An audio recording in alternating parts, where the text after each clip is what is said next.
Hello friends, तुम्हाला त्या दिवशी दाखवलेलं की आपल्या ड्रॅगन फ्रूटला 2 कळ्या आलेल्या आहेत. त्यातली ही एक कळी मरून गेली आहे ॲक्च्युली, आणि ही दुसरी कळी जिचं आज फूल झालेलं आहे. आज आहे मला वाटतं 4 जुलै, आणि हे असं सुंदरसं फूल झालेलं आहे. तर आपण काय करणार आहोत, हे असं हे जे सगळे आहेत हे सगळे पराक्कन याला ब्रशने लावून देणार आहोत.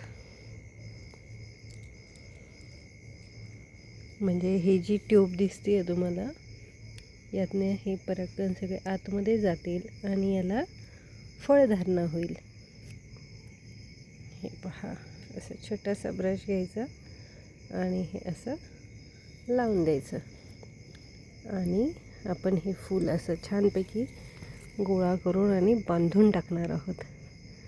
2 मिनिट मी पहिले हे सगळं लावून घेते आणि तुम्हाला पुन्हा दाखवते ते फूल कसं बांधायचं ॲक्च्युली.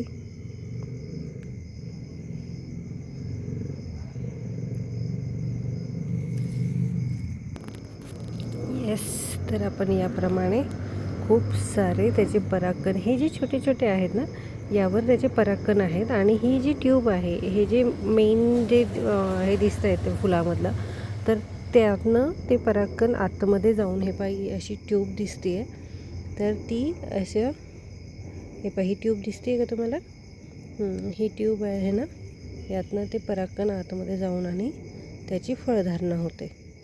तर मग आपण खूप सारे पराक्कन त्यात टाकलेले आहेत, आणि होप सो आपल्या ह्या रेड कलरच्या ड्रॅगन फ्रूटला छानसं फळ लागेल. येस, खूप सुंदर आहे आणि खूप छान सुगंध येतो आहे त्याचा.